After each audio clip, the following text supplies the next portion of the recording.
Tonstim Tanya DSP. Yes, another DSP IM entering the ring to go against the Moondrop Overlord. How does this compare to the rest? And how does it do in the market in general? Let's find out. Hey friends, welcome back to the video on Kids Audio. Today we have the Tanya DSP review, and you guys might know Tonstim from their famous IEMs like the Oxygen if you've been around way back then, or a newer one, the Hana 2021 a couple years ago, which is good but nowadays not competitive in the cheapy golden age that we're in. So Tonstim has been in the back seat for quite some time now, hopefully coming into the front seat once again, or in the front circle if you will, with the Tanya DSP. Now this thing is bassy, but well controlled because it is tuned similar to the other DSP IEMs, being that they do follow kind of a Harman curve. Mid-range and vocals and other instruments still retain their naturalness, while at the same time allowing the DSP IEMs to have a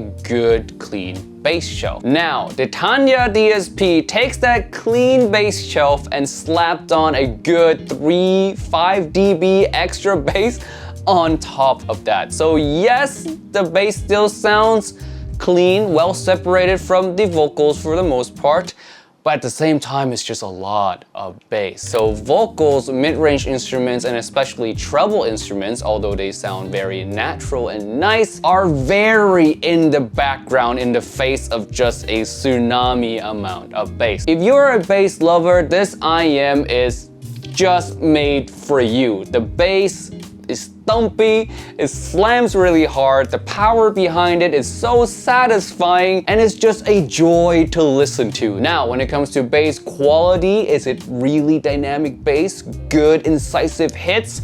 No, not really. It has some bluntness to it, but 23 bucks, I don't really care about that. The sheer level of fun that it has, while at the same time not damaging the other parts of the song, is fantastic. Needless to say though, you do need to love bass to enjoy the Tanya DSP because again, everything else is in the background and the bass is the main star. The mid-range here is natural for the most part. Everything sounds the way they should with a little bit of warmth or some bass thickness to back it all up. So it's not the most open and clean clinical signature or clinical mid-range out there, but timbre-wise, everything decays normally. I don't detect any oddities in the timbre, if you will. Treble-wise, I would say it is there. It's smooth, but it's hidden. And that's kind of my gripe with it, is that the bass is so much that it hides the otherwise would have been great treble quality. You're not gonna get a lot of micro details from this, and you're not gonna get a lot of sparkle from it as well. But the trade-off is that it sounds smooth. It's not gonna be scratchy or piercing in any way at all. Technical performance time, let's bring up my scale right here, and I would say the Tanya DSP lands right around the 1 territory. Yeah, it's just okay. Being that it is DSP as well, I should mention the cons that I mentioned in the past, being that DSP IEMs usually has this kind of soft and bluntedness to their transients, and I feel like the Tanya has that as well. It's not as big of a problem on the Tanya as it is on the Droplet or the Quarks DSP, but it's still there. It's still not quite as incisive as non-DSP IEMs. Comparison time, let's compare the Tanya DSP to the rest of the DSP IEMs. First off, the Quarks DSP. Now the Quarks DSP is quite a bit less bassy than the Tanya, giving it a more balanced kind of signature, and even though the air region on the DSP on the graph looks less, the perception of it is more because the bass is so far less that you can hear a lot more treble than on the Tanya DSP. Now, the treble air on both of them, even though I said the Quarks you can perceive more of it,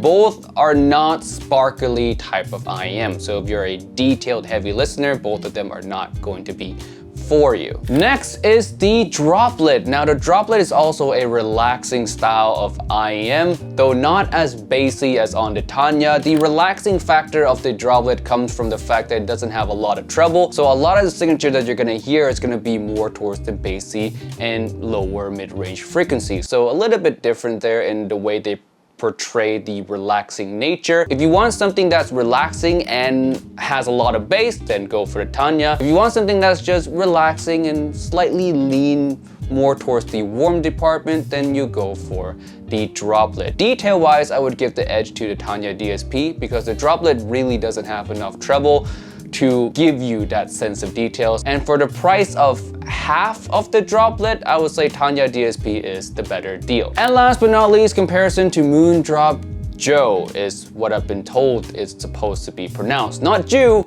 but Joe. This IM is really good. The most detailed out of all the DSP IMs, the widest stage out of all the DSP IMs as well. The signature of it is very open. Again, similar Harman shape. It doesn't have a lot of bass. It leans a lot more in the brighter frequencies, especially in the lower treble, the upper mid-range. So everything is gonna come across very energetic and maybe too energetic for a lot of people out there as well. Bass is really not the strong point here. So if you're a bass lover, the Tanya DSP is still the way to go. But if you want the most detailed possible out of your DSP IM, the Joe is the way to go. All right, that's it for review of the Tanya DSP. Thank you so much for watching all the way till the end. If you've tried a Tanya DSP before, let me know down in the comment section below what you think of it. And of course, for the final verdict for Tanya DSP, I'll give it a halfway thumbs up. Yeah, why not? It's a great sounding IM for its purpose. If you like a lot of bass, a lot of fun bass, and you don't really care too much about, you know, the treble qualities and all that, then the Tanya DSP is really fun. And at the same time, again, not ruining the naturalness of the mid-range, which is something that I highly love. And yes, with that being said, I'd like to thank my Patreon members now. For the $9 people, we have Bard, Chadwick K, Norm, Robert, Suni Roll, and for 18, we have Dr. P, Go to 10, Kirk, Mason, Paul, and Sar. Thank you so much for supporting the channel. If you guys want to support the channel yourself, link to Patreon's down below. And with that being said, I'll see you guys in the next video. Peace out and bye. 君が笑うだけで何でもできる気がする